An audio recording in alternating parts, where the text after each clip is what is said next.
What happens when a man who believes he owns the world suddenly realizes he can't even control a single moment? Picture this: a towering glass building in the heart of New York City, the kind of place where the walls shine like mirrors and success echoes in every hallway. Inside, a millionaire named Richard Thompson sits at the head of a long, polished table. His suit is immaculate, his watch glimmers under the fluorescent lights, and his voice, loud, sharp, commanding, fills every corner of the boardroom. He isn't speaking, he's shouting at men and women who have built their careers under him, directors who once believed his confidence was power, but who now sit in uneasy silence as his temper grows. Have you ever been in a room where one person's anger was so heavy it seemed to push the air out of your lungs? That's the atmosphere here.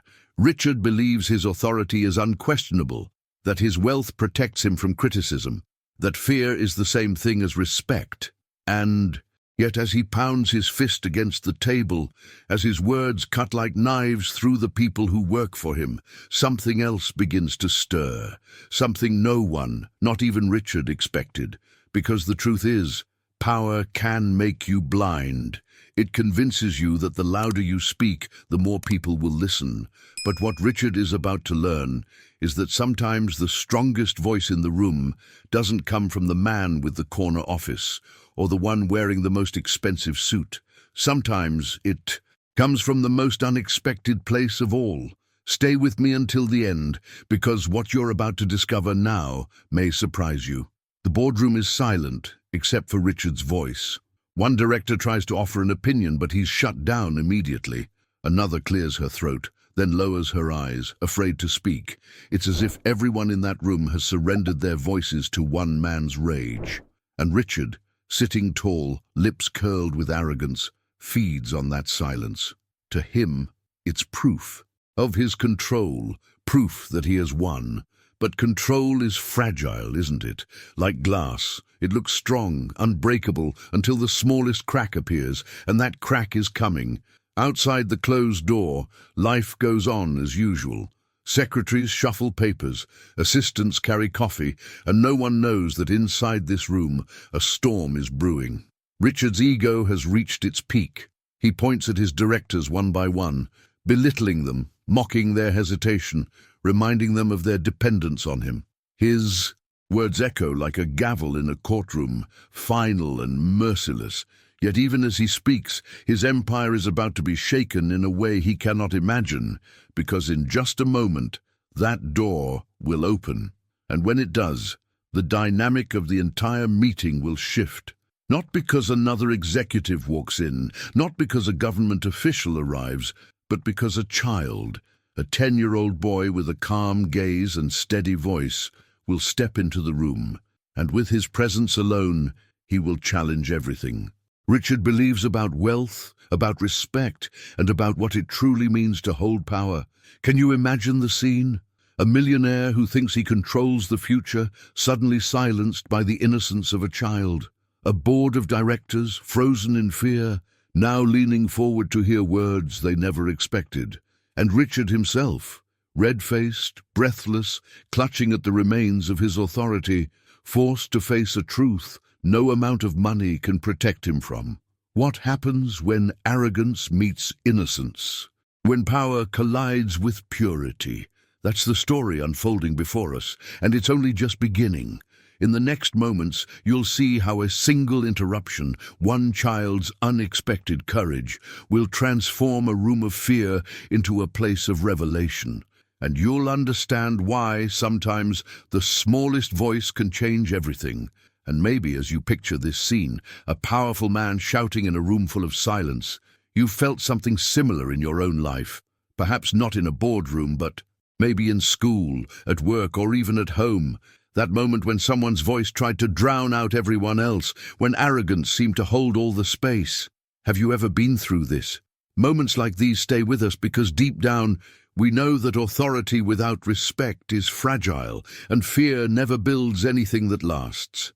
That's why I want to pause for just a second and invite you into this story, not only as a listener, but as someone who shapes the conversation we're having here. Together, If this scene stirred something in you, if you've ever witnessed injustice or if you've ever seen someone's power collapse in front of the truth, share it in the comments below. Your perspective matters, and when you add your voice, this isn't just my story anymore. It becomes our story, a space where people connect through experiences that are real and human. And if you're feeling the weight of this narrative, if it resonates with your heart, I'd ask you to take a moment to like this video. It might seem like a small action, but each like helps carry these stories further so more people can reflect, feel, and maybe even find themselves in what we're uncovering here. And of course, if you want to keep walking with me through these emotional stories, where every episode brings a new lesson, don't forget to subscribe. Subscribing is not just about clicking a button, it's about saying, yes, I want to continue being part of this journey. I want more of these reflections, and I want to keep growing with this community, because at the end of the day, these stories only live when they're shared. And your engagement is what allows them to reach beyond this moment, beyond this channel, into the lives of people who may need to hear them the most. So let your voice be part of this one. Now, let's step back into that room. The table is still tense, Richard's words still hang in the air, and the directors remain frozen in their seats. But the silence that follows isn't empty, it's trembling, as if the walls themselves know something is about to happen. The door is about to open, and when it does, the world of this millionaire will never be the same. Richard Thompson's name carried weight across Manhattan. It was whispered in the glass elevators of Wall Street, printed in the bold headlines of financial magazines, and spoken with both admiration and fear in circles of influence. He wasn't just a businessman. He was a figure carved from the stone of power itself. To the public, he represented success, the American dream polished to perfection. A man who had risen from modest beginnings in upstate New York to become one of the most feared and respected voices in corporate America. But behind the polished smile in the newspapers and the carefully tailored speeches at charity galas, there was another Richard, a man convinced that control was the only way to survive, and that respect was nothing more than the echo of authority forced upon others. Inside his company, people didn't admire him, they endured him. They endured the way he walked into a room and silenced it with nothing more than his posture, his eyes sharp behind expensive glasses, his presence calculated like the ticking of the luxury watch on his wrist. Richard had mastered the art of making others feel small, and he carried it like a badge of honor.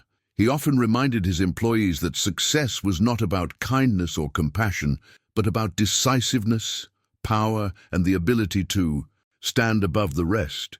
You don't win by being soft, he once barked at a young manager who dared to question his methods. You win by making sure nobody else even dreams of challenging you. This was his philosophy, the mindset that shaped every decision. To him, generosity was weakness, humility was naivete, and listening was a waste of time. He measured life in numbers, profits, investments, expansion charts, and he believed the human side of business was nothing but a distraction. Every meeting was a battlefield, every conversation a competition, and every face around his boardroom table a potential threat to his throne. And yet, even as he ruled with an iron fist, there was a hollowness just beneath the surface. Richard had built his empire like a fortress, but it was a lonely fortress. His wealth filled every room of his penthouse, but no laughter echoed within those walls. He owned paintings worth millions, cars that never touched a public street, and a private jet that could take him anywhere at a moment's notice. But when the city fell quiet at night, when the lights of New York sparkled against the Hudson River, Richard often sat alone, staring at the skyline as if waiting for an answer to a question he never dared to ask. He had trained himself to ignore that emptiness. Instead, he drowned it with noise, meetings, arguments, endless schedules. The louder his world became, the less he had to confront the silence of his own thoughts. To his directors, he was unstoppable. To his competitors, untouchable. To himself, he was invincible. And still, Somewhere deep within, there was a fear he could never admit, that without control, without the constant display of dominance, he might not be anything at all. That morning, as he entered the boardroom, the atmosphere changed instantly. The directors were already seated, shuffling papers nervously, their conversations dying the second the door opened. Richard adjusted his cufflinks, glanced at the clock, and without greeting anyone, took his place at the head of the table. The room itself seemed designed to amplify his presence. Glass walls reflecting his figure, a long mahogany table stretching out like a stage beneath him. He didn't waste time.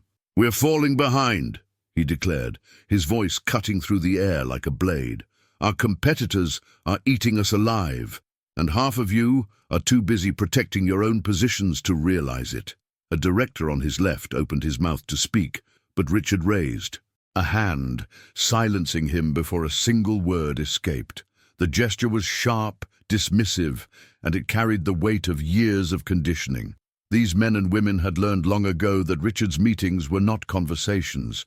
They were performances, and only one man was allowed to play the lead. "You think this is a democracy?" Richard scoffed, leaning forward. "This is business, and in business, only the strongest survive. If you don't like it, there's the door." The silence that followed was not agreement, but submission. Each director lowered their gaze, scribbled notes that didn't matter, avoided eye contact. No one dared to question him openly. To Richard, this was proof of his power, proof that his voice was the only one that mattered. But power has a way of blinding those who hold it. Richard didn't see the exhaustion in their faces, the quiet resentment, the way their shoulders tightened every time he raised his tone. He mistook their fear for loyalty, their silence for admiration, and he believed more than anything that this control was unshakable, that nothing, no person, no force could disrupt the empire he had built brick by brick. Yet life has a habit of delivering truths in unexpected ways.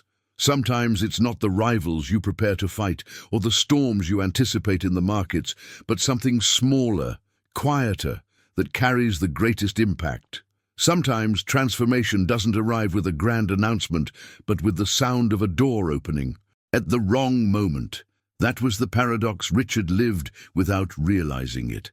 For all his certainty, all his calculations, all his belief in dominance, the greatest shift in his life was about to come from a place he never respected, the innocence of a child. He continued his tirade, voice rising with every sentence. "You think I built this company by being gentle, by listening to every complaint and excuse? No. I built it by making decisions others were too afraid to make, by standing taller, speaking louder, pushing harder. That's why we're here. That's why I'm here." His words echoed off the walls, bouncing back at him with a force he didn't notice. The directors sat still, each lost in their own thoughts, waiting for the storm to pass.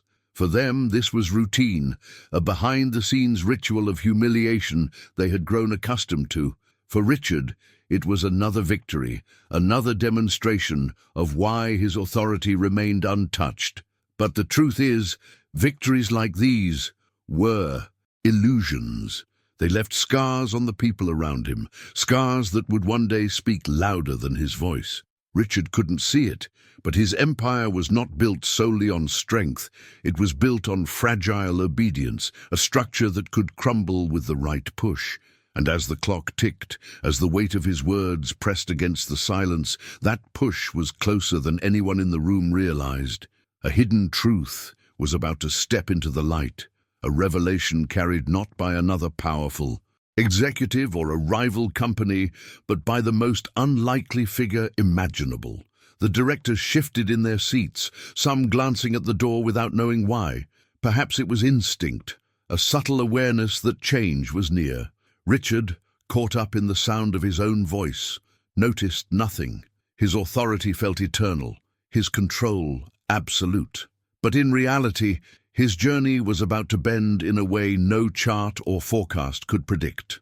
And when that moment arrived, when the balance of power shifted in a single breath, Richard Thompson, The man who believed he could never be challenged would come face to face with something stronger than fear, louder than arrogance, and more lasting than wealth. It was waiting just beyond that door.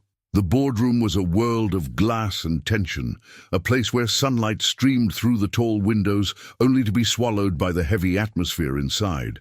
12 directors sat in rigid chairs, their notebooks open, pens in hand, pretending to be ready for discussion when, in reality, they were bracing themselves for another storm. The mahogany table stretched like a battlefield, and at the very end sat Richard Thompson, his expression carved in stone, his shoulders squared as though the weight of the entire company rested on them alone. To him, it wasn't just a meeting, it was a stage, and every person seated before him was part of an audience meant to witness his dominance. "Let's make one thing clear," Richard said, as he adjusted his cufflinks, his voice sharp enough to slice through the room's silence. "We are not here to waste time with second-guessing or hand-holding. We're here to make decisions, and those decisions will be mine." The directors exchanged nervous glances, but no one dared to speak. They had learned that Richard's interruptions were not just corrections, they were humiliations, public reminders of who truly controlled the narrative. A younger director, David Miller, barely into his 40s, cleared his throat, trying to suggest a more cautious approach to a risky expansion plan. But before his words could form into a full sentence, Richard's hand came down on the table with a loud crack. "Enough!" Richard snapped. "Do you think I built this company by being cautious? Do you think hesitation is what puts food on the table for thousands of employees across this country? No, David. What builds an empire is courage, decisions, the kind of decisions you clearly don't have the stomach to make." David sank back in his chair, his face flushed with embarrassment.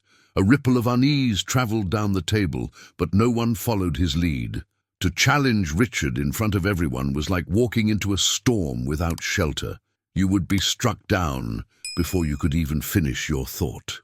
Another director, an older woman named Margaret Hughes, who had given decades of her life to the company, shifted slightly in her seat. She was respected by her peers for her wisdom and experience, but even she had grown weary of fighting Richard's arrogance. Still, something in her eyes suggested she couldn't stay silent forever. She took a breath, ready to speak, but Richard, noticing the movement, cut her off before she even began. "Margaret," he said with a tight smile that carried no warmth, "I already know what you're going to say. We've heard the same cautious advice from you for years, and yet here we are, stronger than ever. Don't mistake tradition for vision. Vision belongs to leaders. That's why I'm in this chair, and you're not." The sting of his words hung heavy in the air. Margaret lowered her gaze, but the fire in her eyes did not die. Still, she remained silent. Around the table, the directors scribbled meaningless notes, anything to avoid the discomfort of looking directly at Richard, while he dismantled anyone who dared to challenge him. Richard leaned back, stretching his arms as though the meeting were his personal performance. "This company is a reflection of me," he declared, his voice echoing off the glass walls. "When I speak, it's not opinion, it's fact. When I make a move, the market listens. When I decide, we win. That's the reality, and if you can't accept it, then you're in the wrong room." The silence that followed wasn't agreement. It was survival. Each director sat motionless, their minds racing with unspoken words they dared not voice. Behind the scenes, many of them questioned his decisions, doubted his strategies, worried about the risks he took without consultation. But in the open, in that sterile boardroom under his unrelenting gaze, they had no choice but to nod along, prisoners of his authority. "Does anyone have something valuable to add?" Richard asked, though his tone suggested he already knew the answer. No one spoke. He smirked, as if their silence proved his superiority. "That's what I thought." What he didn't realize, or perhaps refused to acknowledge, was the damage he inflicted every time he belittled someone. These weren't just business meetings. They were rehearsals of humiliation. Each interruption chipped away at trust, each insult eroded loyalty, each dismissal planted seeds of resentment. Richard saw obedience as victory, but in truth he was slowly hollowing out the very foundation of his empire. At that moment, the boardroom became less about strategy and more about spectacle. Richard's voice dominated the space, louder with every sentence, his words tumbling over one another like waves crashing against stone. He reminded them of their failures, exaggerated his own triumphs, and painted a picture of himself as the sole guardian of the company's future. "Without me," he said, his voice booming, "this place would collapse in weeks. Don't fool yourselves into thinking otherwise. You need me more than I need you." For the directors, it was a cruel reminder of their vulnerability. They had families, mortgages, lives tied to the stability of their positions. To oppose Richard openly was to risk everything. So they sat in silence, each word he hurled at them a weight they carried quietly, each insult another reminder that their voices no longer mattered. It was injustice in its purest form. A man so consumed by his own image of strength that he couldn't see the cracks forming beneath him. Richard believed he was untouchable, that money and authority shielded him from accountability. But authority without respect is fragile, and wealth without humility is empty. He had built a fortress of fear, but even the strongest fortress can fall when its foundation is rotting from within.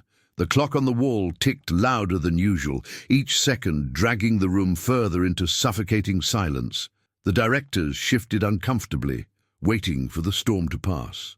Some thought about resigning, others about quietly pushing back in subtle ways, but none of them dared to act in that moment. They had seen too many colleagues crushed under Richard's arrogance, and still there was something electric in the air. A sense that this ritual of humiliation, this endless cycle of dominance, was about to face a disruption. It wouldn't come from Margaret's measured wisdom or David's youthful idealism. It wouldn't come from financial reports or market trends. The change, the transformation that would alter Richard's journey forever, was waiting just outside the glass door. Richard continued, unaware.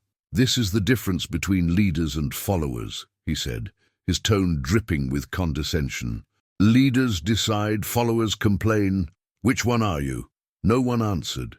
The silence seemed to confirm his point, but in reality it revealed something else, the emptiness of his victory.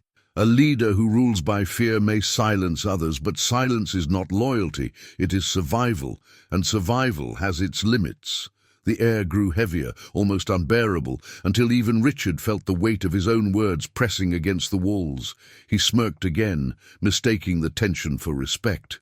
But just beyond that door, something far stronger than his arrogance was preparing to enter, something he could neither predict nor control. And when it did, every assumption he clung to about power, authority, and respect would be shattered in ways he never thought possible. The silence in the room had a particular weight to it now, like the kind you feel right before a storm breaks on the Atlantic. Thick, magnetized, full of static you can't see but can't ignore. Richard leaned over the table, fingertips pressed into the polished wood, his voice still vibrating through the glass walls from the last thing he said. He believed this performance was intact, that his dominance had settled everything. But tension doesn't disappear just because one person insists it should. It curls under the surface, waits, gathers, and then, when the smallest opening appears, it fights its way through. That opening arrived when David Miller raised his hand again, not timidly, not apologetically, but with a controlled decisiveness that surprised even the people sitting next to him. "Sir," David said, steady this time, "give me 30 seconds. I can show you a path that reduces risk without stalling growth. It's about mindset, not fear. We can make stronger decisions if we—" "Sit down," Richard barked, not even looking at him. The words bounced off the glass and came back colder. David didn't sit. "With respect, I'm not trying to undermine you. I'm trying to protect the company. Look at what happened with the Phoenix acquisition.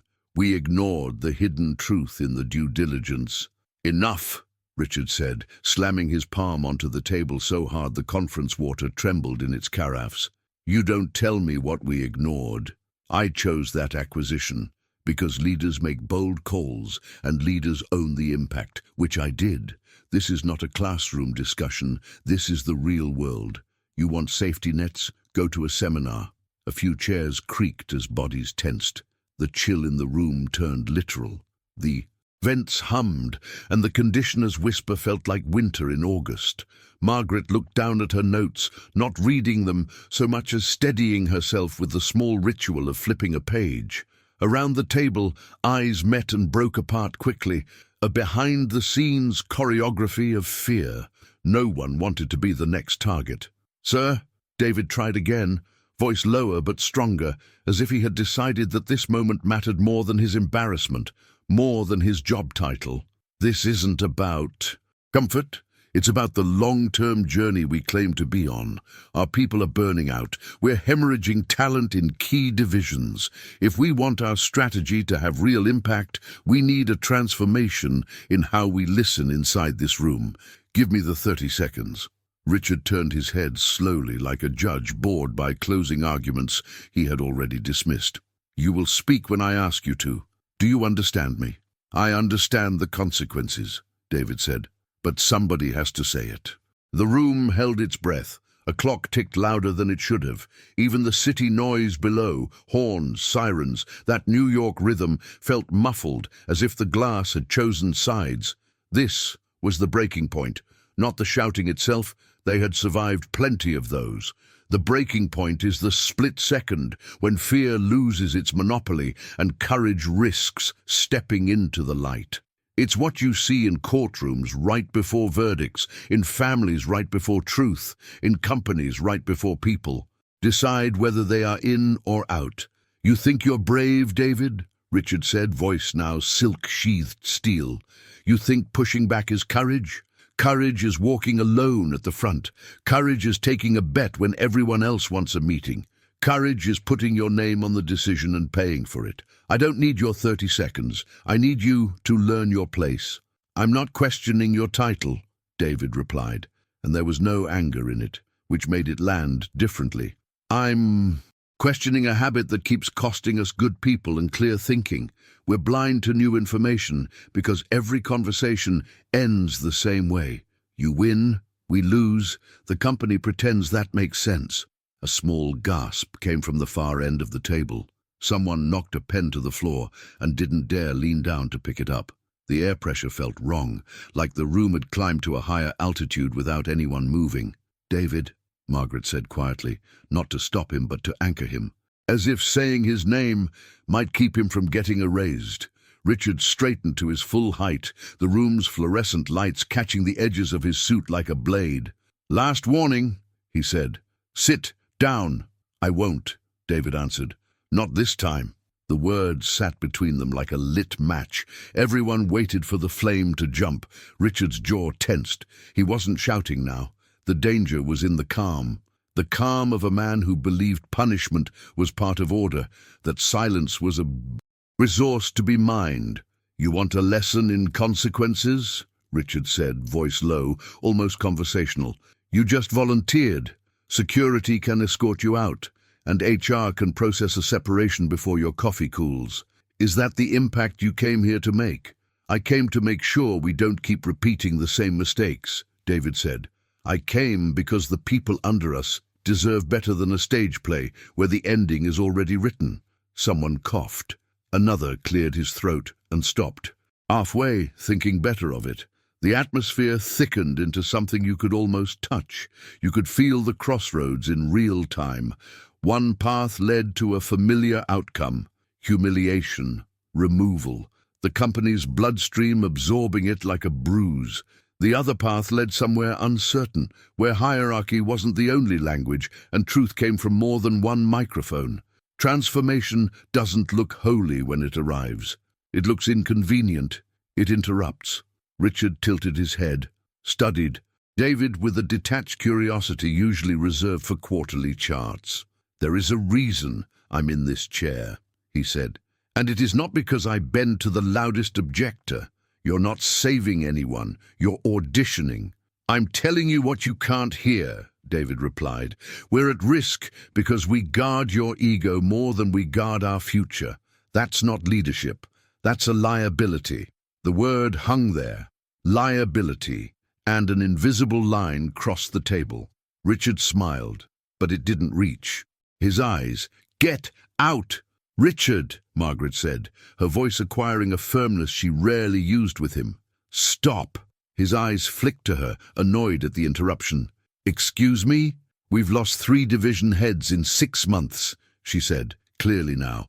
The Phoenix integration bled capital because dissent was treated like disloyalty. We are not challenging your authority. We're saying authority without listening isn't a strategy. It's a posture. Are you finished?" Richard asked. "No," she said, surprising even herself. "But I'll pause so you can do what you always do. Make a decision you'll call decisive because it happens fast." He stared at her a beat too long, then turned back to David. "Leave your badge."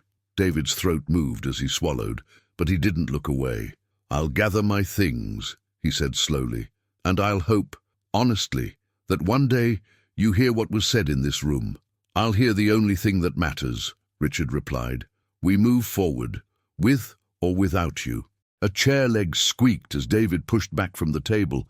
No one reached for him. Nobody dared. The injustice of it traveled like a current, prickling skin, tightening jaws. The room's collective heartbeat quickened, and the wordless question spread across every face. How far will this go? Because breaking points aren't always explosions.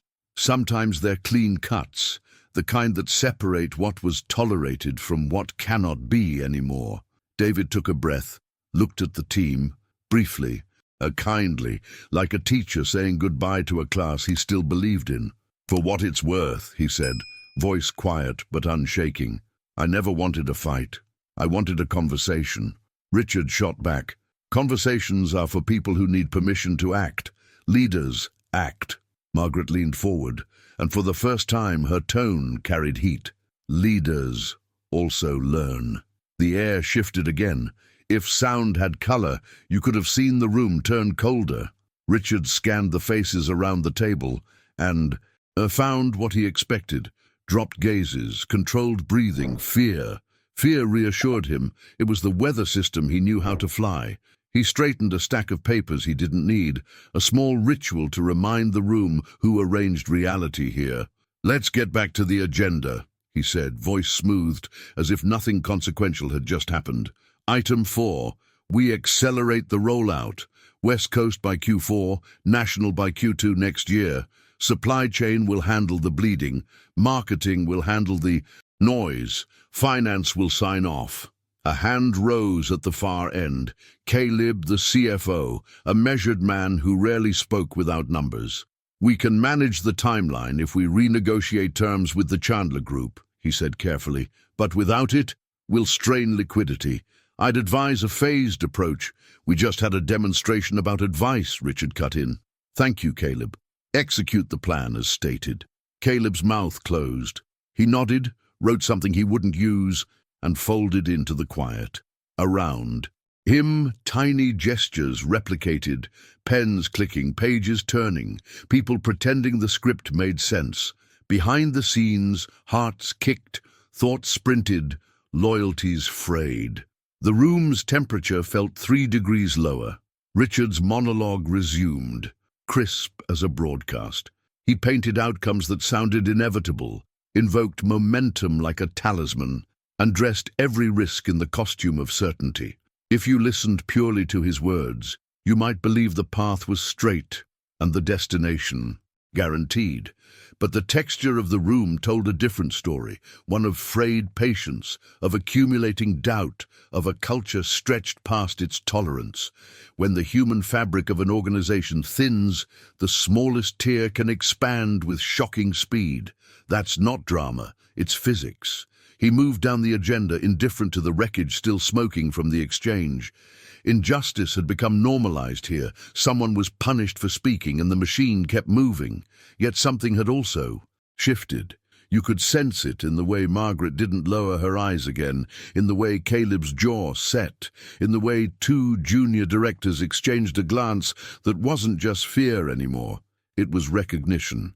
This was not sustainable. Richard checked the time. "We're done wasting daylight," he said.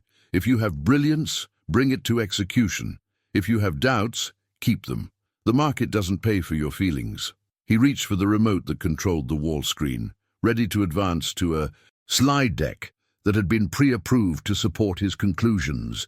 His thumb hovered over the button. The world outside kept moving, a siren far below, a taxi's horn, the undertow of a city that forgives neither hesitation nor hubris. Inside, the moment stretched, thin, taut, waiting. Then came a sound that didn't belong to slides or schedules, a soft shuffle just beyond the door, followed by the faintest hesitation, the kind people make when they are about to step into a place they aren't sure. "We'll welcome them." No one moved at first. The directors were trained to ignore everything not sanctioned by the agenda. But Margaret heard it. Caleb heard it. Even David, half standing, badge in hand, felt it like a tremor running through a building's bones. Richard clicked the next slide. Nothing changed on the screen. The remote's red light blinked, then went dead. He pressed it again, a little harder. Still nothing. He frowned, annoyance rising like a tide. Technology failing in his kingdom. Felt offensive. "Power cycle the system," he said to no one in particular. The conference tech on standby near the wall, a young woman named Jamie, who had spent months learning when to be invisible, rose quickly, cheeks flushing.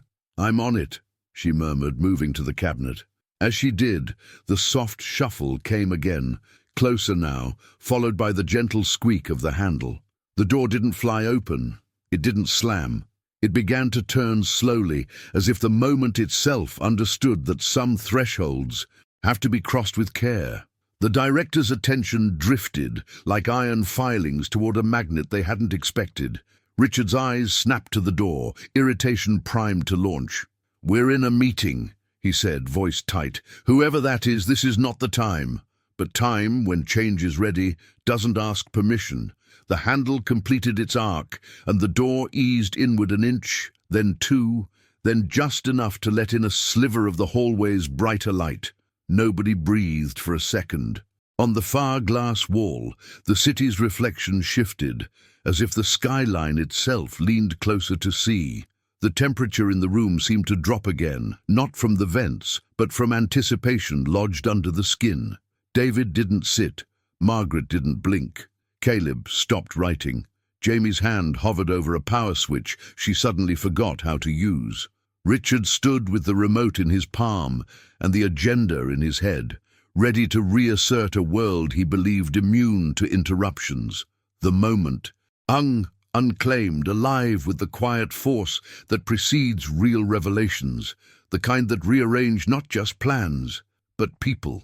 And as the door opened wider, letting in that thin ribbon of outside air, the room crossed an invisible line it could never uncross.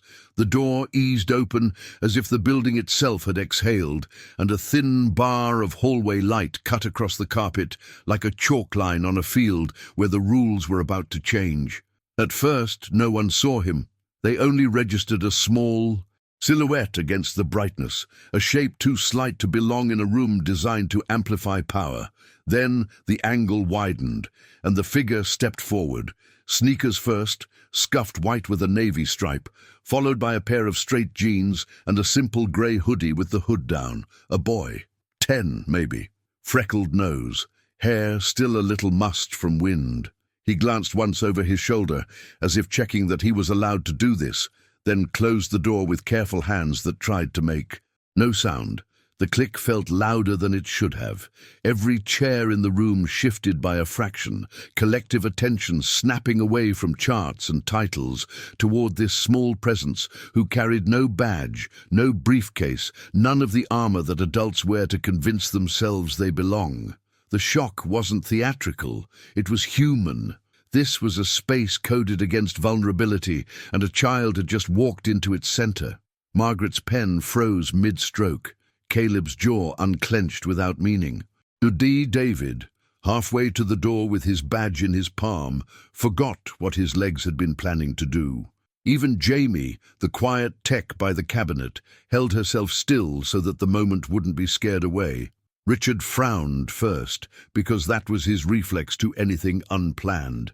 Then his features rearranged into hard lines of offense, as if the fabric of his authority had been snagged by a small, insistent hook. "Who let you in here?" he said, voice low enough to be controlled, but sharp. "Enough to cut. This is a private meeting." The boy didn't startle. He took another step forward, measured, respectful, as if he were entering a library. He looked up at Richard, then at the table, then at the faces gathered there, as if he were trying to find where to put his courage. "My name is Ethan," he said. "I'm sorry for interrupting." No one breathed. His voice wasn't loud, but it carried the way honest things carry, uncoached and steady. He didn't posture. He simply occupied his own. Small space, as if that were enough. Richard's palm tightened around the presentation remote. "You're in the wrong place, Ethan," he said, the name landing like a verdict. "Whatever you need, find reception. They'll help you." "I tried," Ethan replied, a little quieter. "They said you were in a meeting. I asked if I could wait. But I think I'm supposed to talk to you." The words "supposed to" did something to the air. Old words. The kind children use when they're following instructions stitched. With trust. Margaret felt it before she could name it. The way certain phrases reach past protocol and touch the part of a room that remembers being human. Richard took a step forward, authority collecting around him like a storm front. "Who sent you?" Ethan glanced at the chairs, then back to Richard. "My mom said I should come if I felt ready. She told me not to be rude. I'm not trying to be." "Where is your mother?" "In the lobby," Ethan said. "She didn't want to cause trouble. She said this was my decision." There it was. One of those keywords adults toss into slideshows without smelling how real it is in the wild. Decisions. The boy had made one. He had weighed fear against purpose in a hallway bright with fluorescent lights and strangers, and he had chosen the door. The impact of that choice traveled through the boardroom like a quiet wave, catching on the edges of people who were used to swallowing their voices. Richard's stare didn't soften. "We run a company here," he said. "Not a school. Security will escort you." "Richard," Margaret said, almost without meaning to. She wasn't rescuing the boy. She was rescuing the room from the reflex that would shut it. "Let him speak for 1 minute." "We don't take instruction from children," Richard replied, and the contempt in the word children dripped too easily, like a habit practiced for years. Ethan didn't shrink. He took a breath the way kids do when they climb onto a diving board for the first time, not to be dramatic, but to steady themselves before the air changes. "I know you're busy," he said. "I listened for a little while outside the door. You're making plans." "Eavesdropping?" Richard said. "That's how you were raised?" A flush crossed Ethan's face and then left, fast, like a cloud. "I didn't want to be rude," he said again, "but I was afraid if I waited, I would leave." David found his voice before he meant to. "It's okay, kid," he said, gentler than he had sounded all morning. "You're here." Ethan turned toward the directors, cataloguing them with unguarded attention, the kind adults call impolite because it's too sincere. He didn't know their titles or their history. He saw eyes and tired shoulders and the way some hands shook slightly when they retracted from risk. Behind-the-scenes understanding flickered in him. Children are experts at reading atmospheres. They can tell almost instantly who is safe and who is not, where warmth lives and where cold is manufactured. Richard's voice hardened. "We are terminating this interruption. Jamie, call downstairs." Jamie didn't move. Not out of defiance exactly, more like her body had aligned with something older than protocols, the sense that this was one of those thresholds life throws down where your next action becomes part of your story. "Please," Ethan said, turning back to Richard. "I can make it fast." Margaret looked at Richard and saw the familiar calculation behind his eyes. He was deciding which performance would better. Secure the narrative, remove the boy and restore dominance, or allow him 30 seconds and crush him publicly to prove that even innocence couldn't complicate his rule. The mindset of control often confuses mercy with weakness. It can't imagine a generosity that increases strength. 30 seconds, Richard said finally. Clipped transactional, a coin tossed to end a distraction. And then you leave. Ethan nodded, grateful without being desperate. He stepped closer to the table, stopping where the carpet's pattern darkened, as if his feet recognized the border between what he knew and what he was walking into. He put both hands at his sides to keep them from fidgeting. "I don't want to cause trouble," he began, voice threading into the silence. "But I think something happened because of a decision you made." Richard's eyebrows lifted, amused by the formality he heard. "And you're here to brief us on corporate governance?" "No," Ethan said. "I'm here because of my dad." The word slid into the room and found open places. People looked up for different reasons: memory, caution, the reflex to protect a child from whatever story he was about to carry. David's grip on his badge softened. Caleb's pen stopped altogether. Margaret set her notepad down and folded her hands like she was about to listen to something that wouldn't fit on paper. "My dad worked here," Ethan said, "in logistics. His name was Michael Lane. Most people called him Mike." Caleb blinked. He knew the name. Anyone who read quarterly turnover lists would. Last winter, night shift, pneumonia after pushing through December, the company email that called him valued, the policy clause that called him replaceable. A hidden truth lives in those phrases, and it has weight if you let it touch you. Richard didn't blink. "We employ thousands," he said. "I'm not expected to." "He loved his job," Ethan said, and the sentence felt like an invocation, a small flame held against a wind. He said moving parts matter, because people need things on time. He said the company was like a body, and they were the hands that kept the heart working. Margaret felt her throat tighten the way it does when something simple is more accurate than the complicated version adults make to sound important. Ethan laced his fingers together, then unclasped them. He got sick in December, but he kept working nights because he said the holiday shipments were behind. He worked extra because they said they needed him. He told me not to worry. He said it was just cold. Jamie looked down. She remembered late emails, special shifts, warehouse photos in a holiday deck that had been labeled hustle. Words we sell to ourselves can be beautiful until they meet someone's lungs. "My mom asked him to take time off," Ethan continued. "He said he didn't have any left. He said he'd be fine." He swallowed. He wasn't. The sound in the room changed, not louder, deeper, as if the floor had acknowledged another weight and decided to hold it. The boy's steady tone stayed even, the way kids learn to keep their voice calm, so adults will keep listening. Richard didn't retreat. He advanced into the story like a prosecutor. "I'm sorry for your loss," he said, and it was shaped like empathy, but built from distance. "But this is a corporate meeting. If your mother has concerns, we have channels." Ethan nodded once. "She wrote emails. She called. They sent forms. We filled them. We waited. Benefits are processed according to policy," Richard said. "That's how fairness works." "Is fairness when no one calls back for weeks?" Ethan asked. It wasn't a challenge. It was a question in the shape of a bruise. "Is fairness when your mum sells her wedding ring to pay the rent because the check didn't come?" Something cracked, quiet, internal, in more than one person at the table. The company had a culture of speed, of momentum, but the speed that got products delivered had not reached a family whose delivery was grief. Impact is a word. Adults allocate to revenue and market share. Children witness a different ledger. Richard exhaled through his nose, a sign he was done entertaining sentiment. "What exactly do you want here?" "I want to say my dad wasn't a number," Ethan said, "and I want to tell you what he told me about you." The room tipped forward. Even those who had learned how not to care found their attention pulled by the gravity of a sentence that might carry behind-the-scenes truth. Margaret felt the hair on her arms lift. Caleb leaned an inch without seeming to. David forgot his badge completely.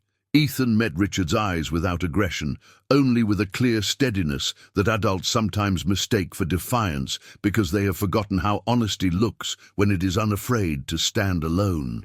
He said you were the kind of man who made big moves. He said you were smart. He said you liked winning. Richard nodded once, the compliment received as confirmation. He observed correctly.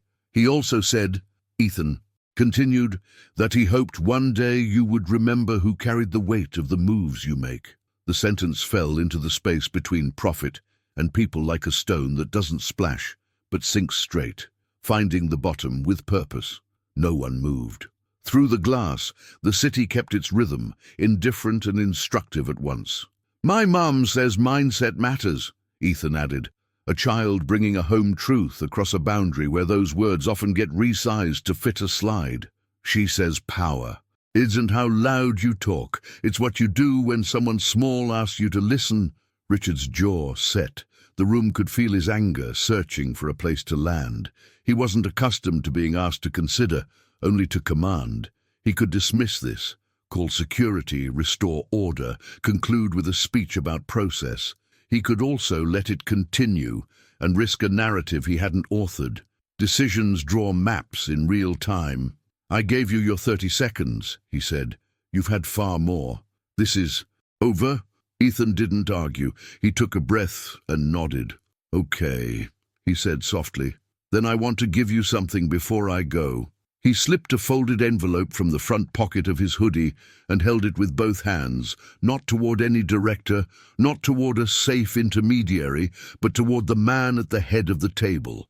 It's from my dad. He wrote it before he got really sick.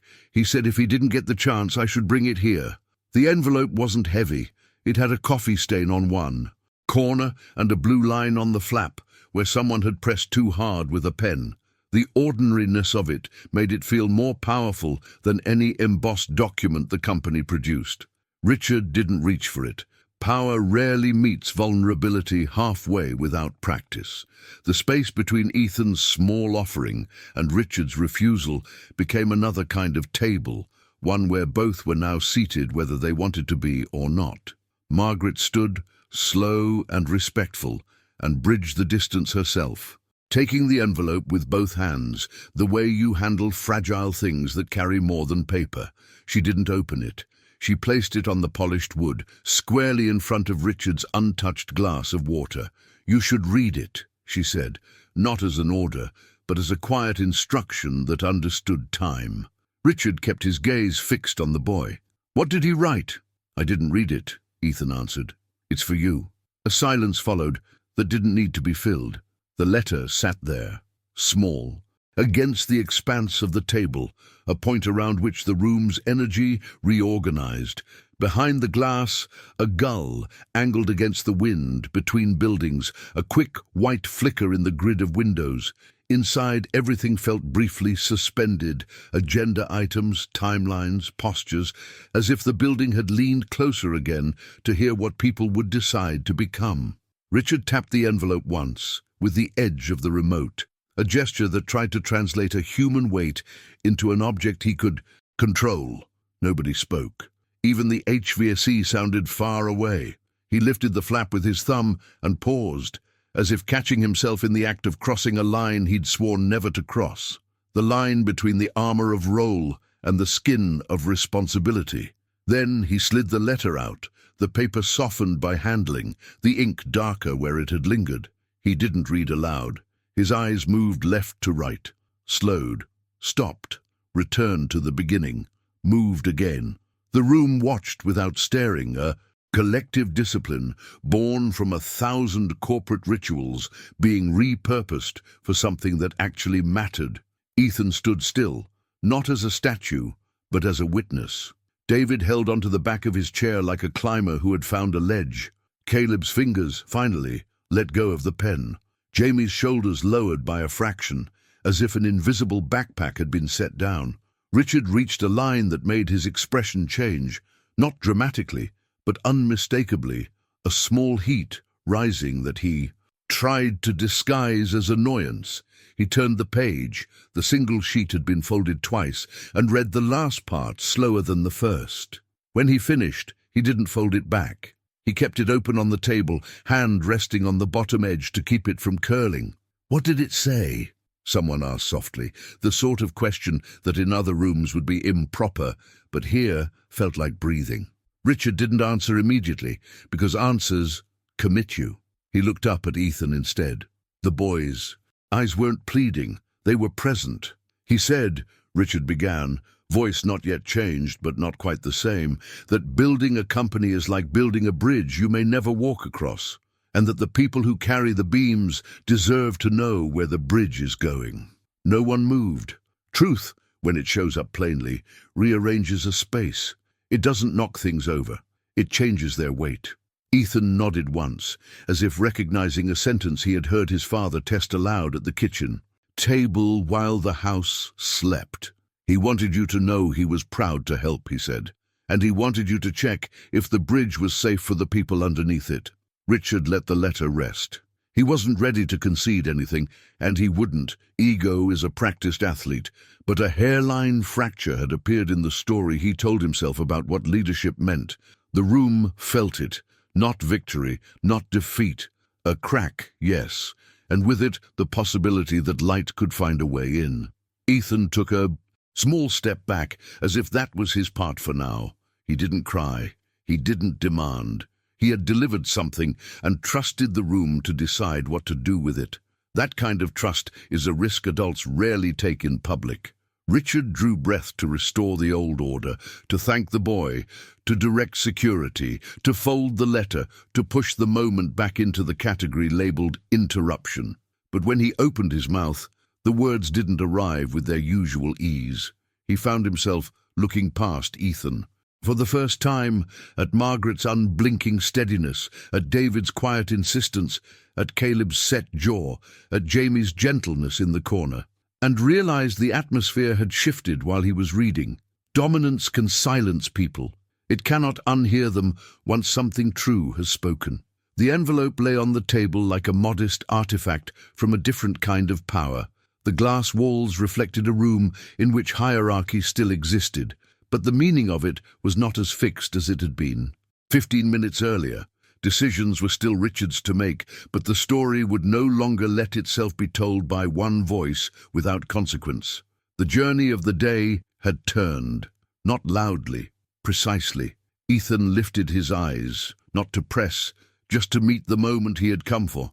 "Can I say one more thing?" he asked, and the way he asked, careful, genuine, drew the room forward again, toward the place where revelations are not performances but invitations. Richard's patience finally cracked. The letter still resting open on the table like an accusation he hadn't asked for. His chest rose with a sharp inhale, and when he spoke, his voice thundered with the precision of someone who had spent decades using volume as a weapon. "That's enough!" he barked, the sound ricocheting against the glass walls. "You've had your moment, now leave. This is not a playground, this is a boardroom, a world of adults." The words came heavy, not only meant for Ethan but for everyone seated around the table, a reminder of how Richard policed the borders of his empire. Authority, in his mind, was a fortress with gates, and only the chosen were permitted to step inside. The boy had breached it, and the humiliation of that breach cut deeper than any financial setback could. The directors braced themselves, shoulders tensing, breaths held. They had seen men in their 50s wilt under Richard's fury, executives with decades of experience leave meetings red-faced and broken. They expected the boy to stumble backward, to look down, to apologize and run. That was the natural order in Richard's world. Fear followed dominance the way shadows follow light. But Ethan didn't move. He didn't shrink. His hands stayed at his sides, his posture unflinching.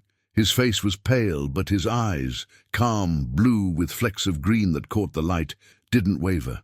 He looked at Richard the way a child looks at the ocean, aware of its size, its force, but unwilling to believe it could erase him. "I know it's a room of adults," Ethan said, voice steady, almost quiet but carrying in the stillness. "That's why I came. Because sometimes adults forget things." The directors shifted in their seats. Some leaned forward without meaning to. David froze mid-step, the badge still in his hand. Margaret's lips parted slightly, not to interrupt, but to absorb. Caleb adjusted his glasses, suddenly aware that he was witnessing something that wouldn't fit into minutes or financial reports. Richard's jaw tightened. He leaned across the table, his suit jacket creasing at the elbows, his presence filling the space like storm clouds. "You don't lecture me," he snapped. "Do you understand? You don't walk into this building and presume to speak as if you belong here. You're a child. You have no place in a discussion about markets, about leadership, about responsibility." Ethan blinked once, slow, as though considering the weight of each word before letting them pass through him. He didn't flinch. He didn't argue. Instead, he said, "Maybe responsibility isn't only about markets. Maybe it's about people." The room exhaled softly, a barely audible shift, as if a truth too simple to be denied had slipped under the armor everyone wore. Margaret pressed her fingers together. Jamie, by the cabinet, lowered her eyes, but kept listening. Even Caleb, who prided himself on being pragmatic, felt the sentence land in a place that numbers couldn't reach. Richard's laugh was short, sharp, and designed to humiliate. "People? Do you think a company runs on feelings, boy? Do you think empires are built because somebody worried about hurt emotions? No. Empires are built on discipline, on decisions, on sacrifice. You know nothing about that." Ethan tilted his head slightly, as if curious about the certainty with which the man dismissed him. His voice didn't rise, but his words, carried like a stone, skipped across water, each ripple spreading wider than the one before. "I know my dad sacrificed. He worked nights. When he was sick, he carried boxes heavier than he should have. He gave everything he had because he believed it mattered.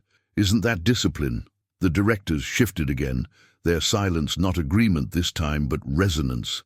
They remembered Mike Lane now, some faintly, others with clarity, a man whose face had flashed on an email with the word condolences, a man who had been labeled a loss, absorbed by the system, rather than a life lost to the system. Richard straightened, his eyes narrowing. "You're trying to make me feel guilty," he said. "That won't work. Life is harsh. People die. That's reality. If you expect me to apologize for running a company, you're wasting your breath." Ethan's calmness didn't falter. His fingers tightened slightly at his sides, but his voice remained even. "I don't want you to apologize to me. I want you to remember him. To remember that the things you decide in this room don't just stay on paper. They go home with people. They change what happens at dinner tables. They change what happens when kids go to sleep and wonder if their dad will still be there in the morning." A quiet revelation moved through the room, subtle yet undeniable. This wasn't argument. It was testimony. It was the uncoached truth of impact spoken by someone too young to know how to disguise it. Margaret closed her eyes briefly, as if the words had drawn up her own memories of the night she left her children waiting at home because of deadlines Richard had set. Caleb's shoulders softened. David's lips pressed together in quiet solidarity. Richard's anger pulsed, but it couldn't erase the stillness Ethan had created. His power had always worked because fear filled the silence. But this silence was different. It wasn't fear, it was reflection. And reflection, once ignited, doesn't bow easily. "You've said enough," Richard declared, his voice louder now, trying to shake loose the spell. "You come here and talk as if you understand the burden I carry, the scale of the decisions I make. You're a boy with no concept of reality. Leave now, before I have someone remove you." Ethan took a step closer to the table, not aggressive, not defiant, but with the quiet certainty of someone who knew he hadn't finished. His voice, though small, felt stronger now because it was anchored in something no threat could erase. "You're right. I don't understand everything. I don't understand markets or shareholders, but I understand when someone forgets that.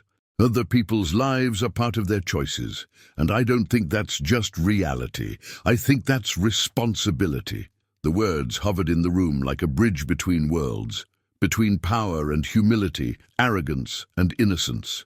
For the first time, Richard didn't immediately answer. His lips parted, but no words came. The directors felt the shift like a change in air pressure, a recognition that something unshakable had entered the space.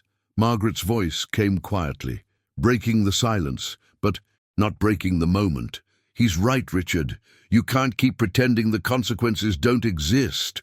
Richard's eyes snapped to her, fury simmering, but even he knew the energy of the room had tilted. The boy hadn't flinched. He hadn't run. He had stood in the eye of the storm and reminded them all of a truth too human to dismiss. And though Richard's face remained a mask of power, something behind his eyes betrayed the smallest fracture, a recognition he didn't want to admit, but couldn't fully deny.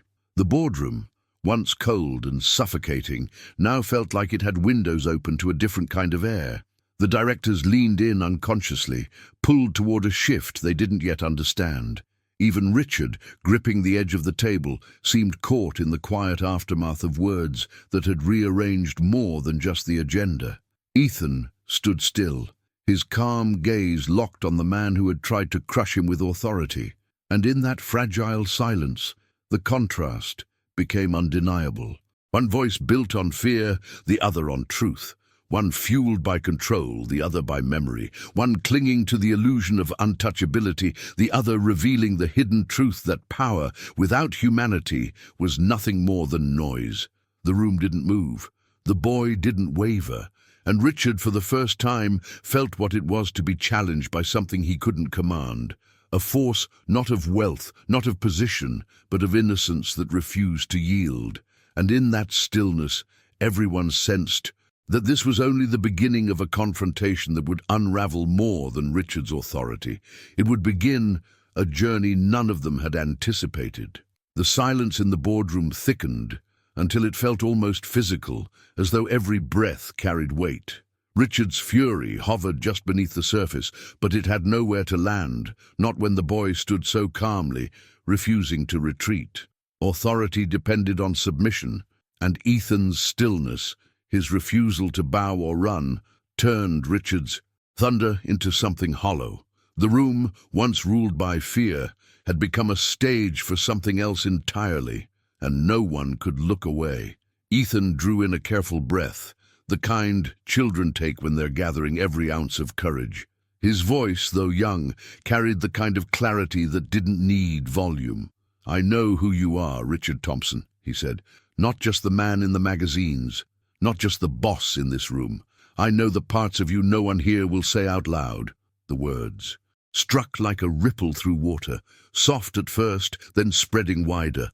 Margaret's hands froze over her notebook. Caleb lifted his eyes fully for the first time since the boy walked in. David gripped the back of his chair, bracing as though a storm were about to break. Richard narrowed his eyes, the corner of his lip twitching into a humorless smile. "Do you?" he asked, his tone mocking, designed to diminish. "And what exactly would a child know about me?" Ethan's gaze never wavered. "I know my dad worked here. I know he believed in this company even when he was sick. I know he thought hard work meant something, until the day it didn't anymore. And I know you never called him back." The sentence landed like a stone on glass. It didn't shatter everything at once, but the crack was visible, spreading across the surface. Directors shifted, uncomfortable. They remembered Mike Lane, quiet, reliable, gone too soon. His name had been typed into emails, filed in HR records, recited at a staff meeting with the same practiced sympathy as every other name that disappeared from the payroll. But to Ethan, it wasn't just a name, it was his father. Richard straightened, leaning on disdain as if it could hold him up. "Thousands of people work here," he said. "We can't know every situation personally. That's why we have systems." "Systems that take months to answer," Ethan replied, his voice still calm. "Systems that forget the people inside them. My mom sent letters. We filled out forms. We waited. We sold her ring to keep our house. Is that the system you're proud of?"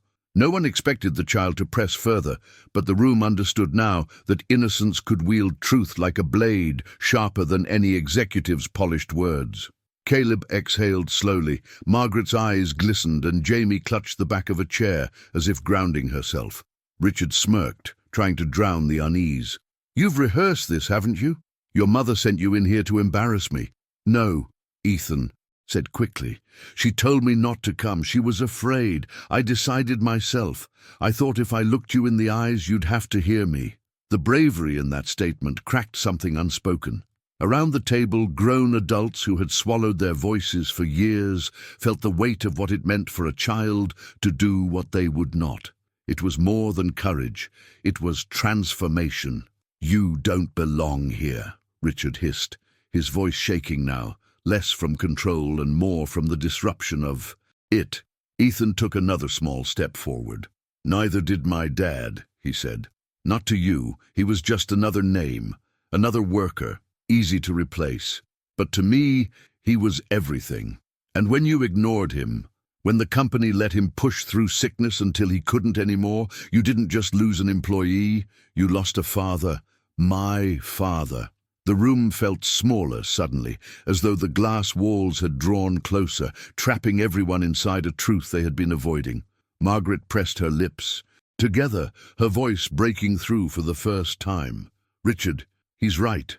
Richard spun toward her, his face flushed. "Don't start." But Margaret didn't look away. "This boy is telling you what none of us have dared to say, and you can't shout it out of existence." Richard clenched his jaw, turning back to Ethan, desperate to regain control. "You think guilt builds a company? You think stories matter more than profit?" Ethan shook his head gently. "I think stories are the only thing that lasts. Numbers change, markets change, but people remember how you treated them. I remember how you treated my dad, and now everyone here does too." The directors felt the shift. The boy had turned Richard's weapon against him. For years, silence had been Richard's greatest ally. Now, silence worked for Ethan, amplifying every word, forcing the weight of them to settle into the room's foundation. Richard's voice faltered when he spoke again, thinner this time, more defensive than dominant. "You don't understand the pressure. The decisions I make carry thousands of jobs, billions of dollars. Then they should carry people too," Ethan interrupted, his voice firmer now. "Not just money, people. Because money doesn't cry when you're gone. People do." The statement rang in the air like a bell, pure, unadorned, unstoppable. For the first time, Richard looked unsettled, his authority fraying at the edges. He reached for his glass of water, but his hand lingered over it, unsteady, as though he wasn't sure he could lift it without showing the tremor in his fingers. David leaned forward, unable to keep quiet. "He's saying what we've all wanted to, Richard. He's telling the truth." Richard shot him a look sharp enough to cut, but it no longer carried the same weight. The boy's words had changed the atmosphere, exposing the cracks in Richard's dominance. Ethan looked around the table, meeting eyes that quickly dropped, but not out of fear, out of recognition. "You all know it," he said, softly. "You've seen it. Maybe you couldn't say it, but I can." The directors sat in stunned silence. It wasn't just what Ethan had revealed, it was how he revealed it. No malice, no strategy, just the steady insistence of a child carrying the voice of someone who had been silenced. Richard leaned back in his chair, his posture still defiant, but his face betraying something no one in the room had seen before. Doubt. Not doubt in his power, but in the story he had always told himself about what power was. Ethan stood, small against the expanse of glass and steel, yet larger than the authority Richard tried to wield. His voice had cut deeper than any boardroom argument, because it wasn't argument. It was memory. It was truth, revealed by someone too young to be ignored, too honest to be dismissed. And though the boy said no more in that moment, everyone knew the confrontation was far from finished. The air pulsed with the weight of revelations yet to come, and the journey of that room, of Richard, of the directors, of the company itself, had only just begun. For a long beat, the room didn't remember how to breathe. The glass felt closer, the carpet thicker, the light somehow clearer, as if everything inside this space had been waiting for a single sentence to realign what mattered. People who were trained to calculate risk and posture certainty found themselves leaning forward, pulled by something that didn't fit in spreadsheets, the weight of an unfiltered truth. Chairs creaked. softly as directors edged toward the table, pens forgotten, agendas abandoned. It was subtle at first, Margaret's chin lifting a fraction, Caleb's shoulders unlocking, two junior directors exchanging a glance that wasn't fear this time, but recognition. The hierarchy didn't fall, it tilted, and that tilt was enough to make everyone feel the floor differently.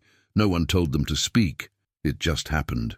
Quiet gestures turned into small nods, not coordinated, not dramatic, just real, the kind of nod you give when a hidden truth has finally been said out loud and you no longer have to pretend not to see it. A man at the middle of the table lowered his eyes, ashamed. Another rubbed the bridge of his nose, blinking away a sting he didn't want to show. Someone folded their hands and whispered, almost to themselves, Mike Lane. Names have a way of returning when they're called by love instead of policy. Richard didn't speak. He searched for words, but words come from the story you believe, and his story had been interrupted mid-sentence. The edges of his control, so practiced, so rehearsed, looked unfinished now, like a building wrapped in scaffolding after the unveiling. His face held too many things at once: fear that his authority had slipped, confusion that a child had entered the narrative as a central character, denial that any of this could be happening inside a room designed to prevent surprises. Underneath, something else flickered, a human pulse he didn't want anyone to see. He stared at the open letter, as if it might change on the table if he glared hard enough. Margaret leaned in, elbows near the pad she'd stopped pretending to use. "We forgot the people," she said softly. "Not to accuse, but to account. We told ourselves it was the cost of speed." Caleb cleared his throat, a sound he normally used before presenting numbers. This time, there were none. "I signed the Phoenix forecast," he said. "I told myself the projections would protect us from the human." Aside, I was wrong. He didn't look at Richard when he said it. He looked at Ethan, and then he looked at the others, letting the admission find a home in the room.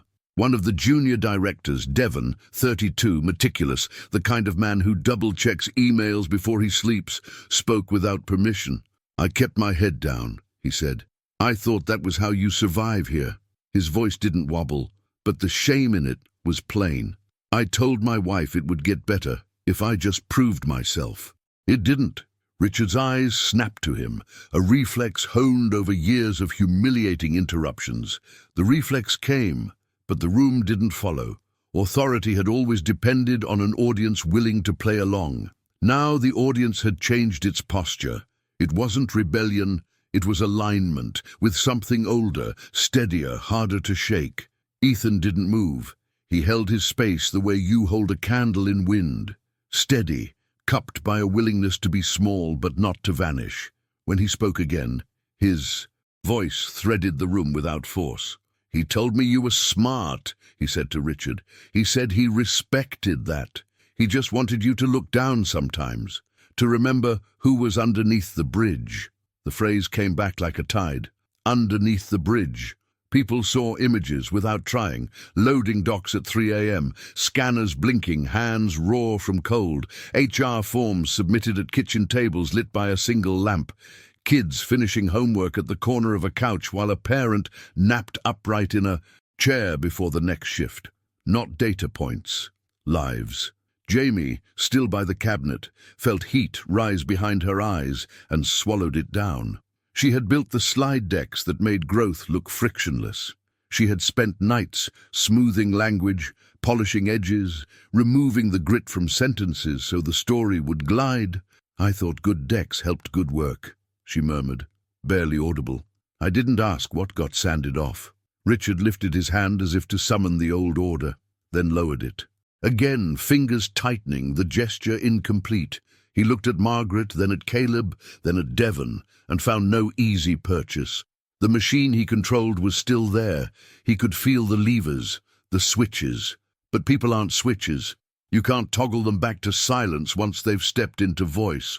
A muscle under his eye twitched. He pressed it flat with his thumb, annoyed that his face might betray him. David didn't sit.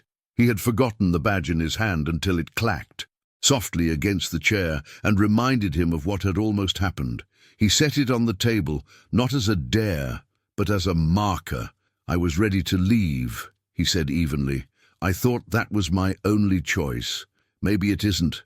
Across from him, a director named Elaine, quiet, a mother of two, always the first to take notes and the last to be credited, nodded slowly. I've been carrying a story I didn't agree to, she said.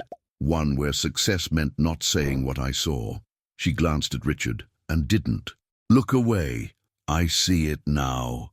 Richard pulled in air as if he were going to speak, then exhaled it as silence. The letter's paper rustled beneath his palm. He tried to route the moment through familiar channels: crisis management, narrative control, procedural containment. But narrative control works best before a revelation. After one, it reads like denial. The mindset he had polished, decisive, relentless, impervious, suddenly looked like a shell. And a shell can be strong. It can also be empty. Enough, he said at last. But the word sounded smaller than it used to, as if its voltage had been siphoned off by the room. He turned to Ethan, aiming for a tone that would box the boy back into childhood. You made your point. You disrupted a meeting that employs more people than live in your town. You got the attention you wanted. Ethan's head tilted. I didn't want attention, he said. I wanted you to listen. He let the quiet sit on the table like a weight. You heard me, right? It was an unguarded question, not a strategy, and it hit differently.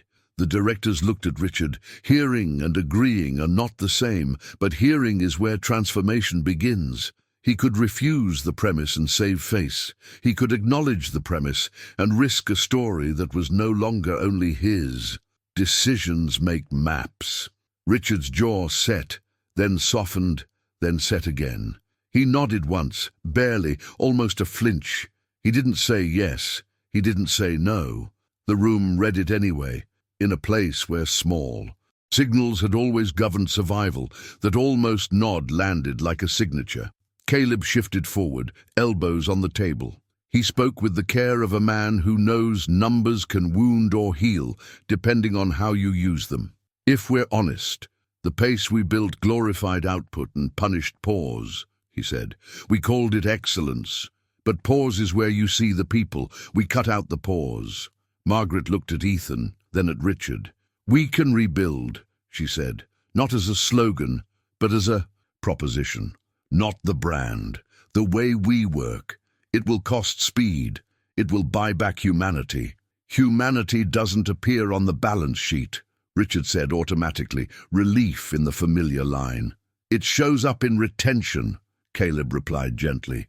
In safety, in lawsuits avoided, in reputational risk, in recruiting spend, in brand equity. You can't buy back once you spend it wrong.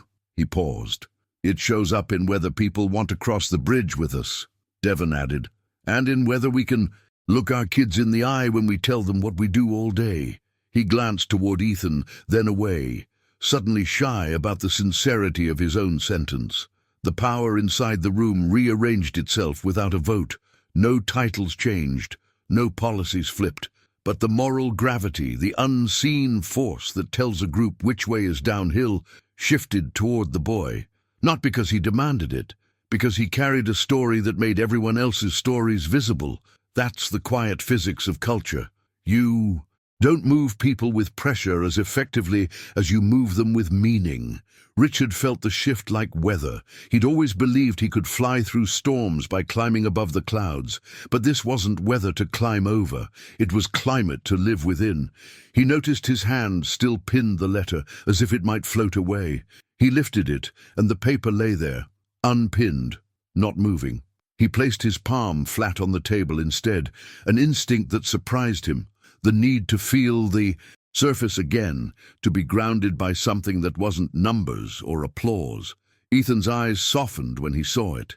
He didn't smile. He didn't press. I have something else, he said, the sentence landing without threat. Not to hurt you, to help you see.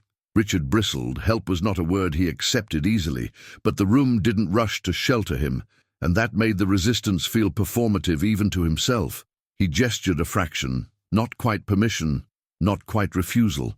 My dad kept a notebook, Ethan said. He wrote down names, not celebrities, people here, shift leads, a guy who fixed a forklift so it wouldn't hurt anyone, a woman who covered somebody's shift when their kid had a fever. He said leadership is making sure those people can breathe. Jamie exhaled, a sound that almost became a laugh before it turned into a sob. She covered her mouth, embarrassed, then lowered her hand and let the emotion be visible. No one punished her for it. The company she worked for, a place that taught invisibility as a skill, was for a second not that place. Elaine added carefully, if we collected stories like that notebook collected, we'd make different choices, not softer, smarter. She met Richard's gaze. We'd protect the bridge. Richard felt the room ask him for something, not a confession, a decision. The word that had always been his crown suddenly felt heavier, decisions, as if it belonged to a different grammar altogether. Maybe decisions weren't only about choosing a path. Maybe they were about choosing who would walk it with you and how many you were willing to lose along the way. He rolled the letter's edge between forefinger and thumb, buying seconds, buying breath. His voice, when it came, betrayed hairline changes, the kind that only people who have been listening closely can hear. We don't govern by anecdotes, he said. We can't. Ethan nodded. You can start them. The simplicity rattled something structural. Margaret breathed a small yes into her, clasped hands. Caleb looked down, then up again, deciding in real time what to do with the authority he had always outsourced upward. Devon straightened, small but visible, as if the act of standing inside truth had lengthened his spine. A phone buzzed somewhere deep in someone's jacket, then fell silent. No one reached for it. Outside, the city's cadence continued, ordinary and unstoppable. Inside, a meeting that had been designed to accelerate product timelines had become a mirror, the kind you don't ask for, but can't unknow once you've looked. Richard set the letter aside, not dismissively, not reverently, just deliberately. He turned to Ethan. If his face had been a courtroom, it now looked like chambers after hours, less performative, more private, still guarded. Your mother is in the lobby, he said. She'll be worried. I told her I'd be okay, Ethan answered. I told her people listen when you talk to them like they're people. Do they? Richard asked. And the question was not a trap this time. It sounded, to the room's surprise, like curiosity. Sometimes, Ethan said, sometimes it takes a while. Behind-the-scenes momentum built where no slide could track it. It wasn't a plan yet. It was something more fragile and more dangerous. Willingness. Willingness to let new information land without labeling it disloyalty. Willingness to adjust a mindset that had rewarded speed at the cost of breath. Willingness to admit that leadership without listening is just noise, dressed as command. Richard, Margaret said, her tone steady, respectful and unyielding, we can't go back to how this room sounded 20 minutes ago. He knew she was right. He could feel the impossibility of returning to the script, as if the teleprompter had gone blank. He could order it anyway, of course. He could bark and fire and reassert, and the machine would jerk forward. But machines that jerk break their essential parts. David finally sat, not in defeat, but as an act of staying. He folded his hands. If we're going to build the bridge, we should name who's on it, he said, all the way down. He glanced at Ethan, not for permission, but in thanks, including the people underneath. The room absorbed it, the way soil absorbs a first hard rain after drought, hesitant, grateful, unsure what comes next, and ready to grow anyway. Richard felt the question settle in his chest. What does it cost a man to change the story that made him powerful? What does it cost him not to? He lifted his gaze from the table to the faces around it. Some looked at him with hope, some with doubt, some with a tiredness that begged not to be wasted. He didn't know yet which words would be asked of him next, or which he could say without the old armor. He only knew the ground had moved, and if he kept pretending it hadn't, the fall would be harder later. Ethan stood quietly, still as a lantern, illuminating without burning. He didn't press for answers. He didn't have to. The room had already crossed into a different landscape, and landscapes change how people walk, whether they admit it or not. Decisions would be required, real ones, not the kind staged for headlines. The journey they had entered was not a show of force, it was a practice of attention. A shadow slid across the conference table as a cloud moved over the sun, and for a heartbeat the faces blurred in a softer light. When the brightness returned, they were the same people with the same titles, and somehow not the same at all. Richard's fingers left the edge of the letter. The city hummed beyond the glass. In the hallway, footsteps paused, then passed, life continuing just outside the door that had let truth in. And inside the boardroom, the story adjusted its own center, preparing quietly and unmistakably for what would be said next. The weight of silence pressed against the walls like a tide, refusing to recede. Every face in the room turned toward Richard, but not with the same kind of obedience that had once sustained him. The directors weren't waiting for orders this time. They were waiting for something human. The boy still stood near the head of the table, his shoulders small against the expanse of glass and steel, but his presence had grown larger than the room itself. Richard's knuckles grazed the table as he leaned forward, clinging to the mechanics of posture and authority the way a drowning man clings to driftwood. His voice, when it came, sounded rehearsed, even to himself. "This is not how leadership works," he said. "We don't pause for stories. We don't make decisions based on sentiment. That's not business. It's chaos." But even as he spoke, the conviction that usually sharpened his words was gone. The directors could hear it. More dangerously for Richard, he could hear it too. And in that gap, Ethan stepped forward. Not physically, but with the gravity of his voice. "My dad used to say something before bed," Ethan began, his tone steady and almost soft, yet reaching the farthest corners of the boardroom. He said, "Money can buy comfort, but it can't buy character." He paused, letting the sentence breathe. "And he told me, the day people forget that, they stop being leaders. They just become rich."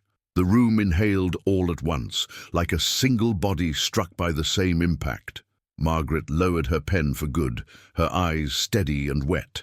Caleb, usually immovable, pushed his glasses up the bridge of his nose not to read, but to hide. Devon folded his arms across his chest, not in defiance, but as though he was bracing himself against the truth he had spent years ignoring. Richard froze. His face twitched, a war playing itself out in the lines of his jaw. He wanted to laugh, to dismiss the boy with the same scorn he had used to dismantle his directors for years. But laughter requires air, and suddenly he had none. The words cut too close to the scaffolding of his identity. He had built everything around the idea that wealth was proof of worth. And now, standing in front of him, was a boy who refused to be impressed by his empire. "You don't know what you're talking about," Richard snapped, though the edge of desperation bled into his voice. "You're a child repeating bedtime stories." "No," Ethan said simply. "I'm repeating truth." That word, truth, landed differently. Not as argument, but as revelation. It wasn't dressed in corporate polish or adult strategy. It didn't need to be. It was a line drawn straight through the center of the room, separating what had been tolerated from what could no longer be unseen. Richard glanced at the directors, expecting to find solidarity, fear, anything he could use to remind them of their place. But instead, he saw nods, not dramatic ones, not even coordinated, just small, undeniable acknowledgements. Margaret's head dipped slightly. Caleb's lips pressed into a line as he gave the smallest tilt of agreement. Elaine, always quiet, whispered, "He's right," before she realized she had spoken. Authority shifted like a plate beneath the surface, invisible but undeniable. Richard still sat in the largest chair, but it no longer made him the center of gravity. The center had moved. It stood there in sneakers and a grey hoodie, speaking with the clarity of someone who had no stake in the game, but everything at stake in the truth. David, who had almost walked out minutes before, let the silence speak, then leaned forward, voice low but resolute. "We've all thought it," he admitted. "But None of us said it, not like this, not where it mattered. He looked directly at Richard, no longer hiding. We let you convince us that money was the only measure of success, and we were wrong to believe it. Richard's chest rose sharply, his eyes darting across the room, desperate for control. So you're siding with a child now? A boy who doesn't understand contracts, investors, markets? This is absurd. His voice cracked at the edges, too high, too brittle. He was trying to shout down the tide, but the tide had already turned. Ethan didn't shout back. He didn't even raise his voice. He just took one more step forward, stopping within reach of the table. His small hand pressed flat against its surface, almost mimicking Richard's earlier gesture. "You say I don't understand," he said, "but I understand this. When my dad died, we didn't cry over losing a paycheck. We cried over losing him. And no money in the world could change that. If you think money is everything, then maybe you don't understand what really matters." The directors leaned in, every single one of them now. Their silence wasn't Richard's anymore. It belonged to the boy. Shame bent some heads. Empathy lifted others. But all were drawn toward the truth no one else had dared to say. For the first time, Richard's mask cracked in a way he couldn't hide. Fear, confusion, and denial played across his face like storm clouds colliding. His arrogance, once immovable, looked suddenly fragile.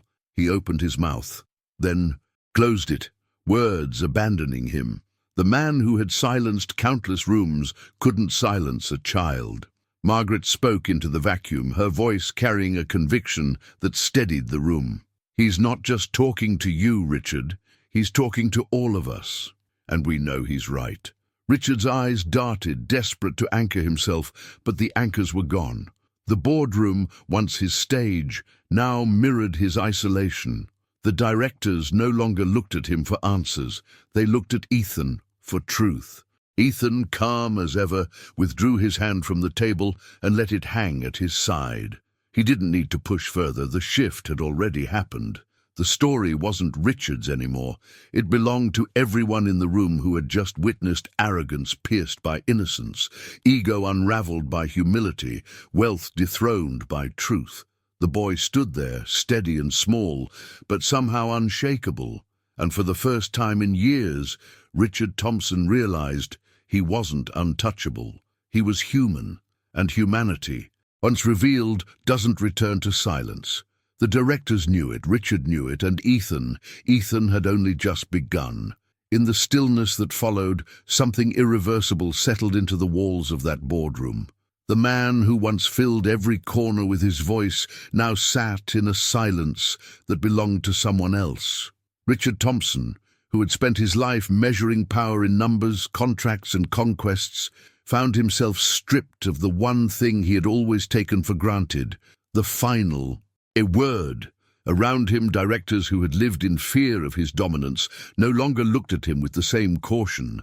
Their eyes had shifted. They leaned not toward wealth or title, but toward the boy who had spoken truths too pure to ignore. It was an unsettling revelation, one that carried more force than the sharpest reprimand or the most polished report. For years, Richard had built his authority on fear, mistaking silence for respect and obedience for loyalty. Yet in a few short minutes, Ethan had undone that illusion without raising his voice, without commanding anything. He had held up a mirror, and the reflection had been unbearable. The air carried a different charge now. It wasn't about quarterly targets or investor calls. It was about something older, more essential, humanity, humility, the kind of values that couldn't be written into a profit and loss statement, but lived in the small, unmeasured choices that defined character. The directors saw it, and perhaps for the first time Richard did too.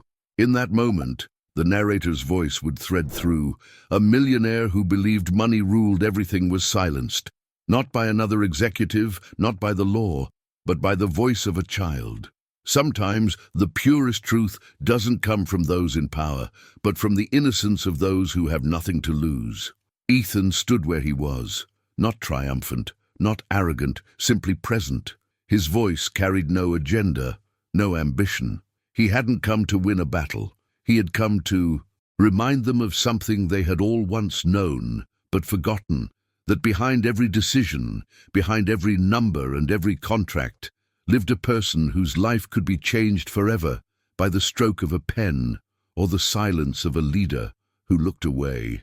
Margaret glanced down at her hands, realizing how many times she had chosen silence over courage, how often she had convinced herself that compromise was survival. Caleb sat back, his analytical mind replaying every decision justified in the name of efficiency, every cut made in the name of growth, now exposed for what they truly were, moments where humanity had been traded for convenience. David, who had nearly walked out in resignation, looked at Ethan and saw the kind of courage he had always wished to find in himself. Richard tried to compose himself, but even he knew the balance had shifted. His empire was still intact, his position still secure, yet something within had cracked. He felt it in the way his chest tightened, in the way his throat refused to summon the commanding tone that had always been his weapon. It was a fracture invisible to the world outside, but inside he could feel the collapse of certainty. For the first time in years, he doubted, not his company, not his strategy, but himself. And doubt, though uncomfortable, carries the seeds of transformation. Ethan's presence was a lesson written not in spreadsheets, but in human memory. A boy without power, without wealth, had revealed the limits of both. By simply speaking the truth of his father's sacrifice, he had exposed a hidden truth Richard had spent his life ignoring. That power without compassion is brittle, and wealth without humility is hollow. The directors didn't need to say it out loud. They all knew this meeting was no longer about products or expansion. It had become a reckoning, a behind-the-scenes moment that would never appear in press releases but would echo in decisions to come. And though none of them could predict exactly how Richard would respond, they knew the story had already changed. Because when innocence pierces arrogance, when humility dismantles ego, the world tilts. And once it tilts, nothing returns to the way it was. Ethan finally spoke again, his voice quiet, almost tender, as if offering Richard a chance to breathe. "You can still change," he said. "That's what my dad believed, that people can always decide to be better, even if it's late." The words hung there, not as accusation, but as invitation, a choice, a chance for redemption. The room felt suspended, the kind of pause that arrives not with uncertainty, but with possibility. Richard stared at the boy. The directors waited, and the city outside went on with its ordinary noise, unaware that inside one glass tower, a different kind of noise had been silenced. And as the sunlight shifted across the table, it became clear that the story was no longer about wealth or even loss. It was about the courage to face the truth when it arrives from unexpected places. It was about the possibility of transformation when someone dares to listen. The boy remained steady, the directors watched with new eyes, and the man who had always believed himself untouchable sat caught between denial and awakening.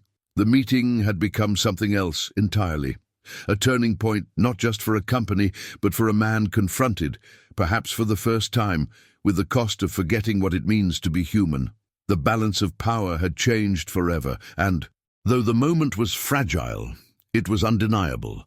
And in that fragile shift, a new journey had already begun. And if you've stayed with me all the way to this point, it probably means this story spoke to you in some way. These kinds of moments, where truth, humility, and transformation collide, aren't just stories, they're reminders of what really matters in our own lives. That's why I'd love to keep sharing them with you. If you're not yet subscribed, this is the perfect moment to do it, so you don't miss the next story that might carry exactly the message you need to hear. Let me know in the comments if you made it to the end by writing something simple, like, "I'm with you until the end," or "This message was for me." It's always powerful to see how many people connect through these words, and your voice there makes this space feel more like a community than just a channel. And if this video touched you, a like is the easiest way to let me know it resonated, and it helps bring more people into these conversations we're building together. There's another video waiting right here that ties beautifully into this one. Click and continue the journey with me there. I'll be waiting for you.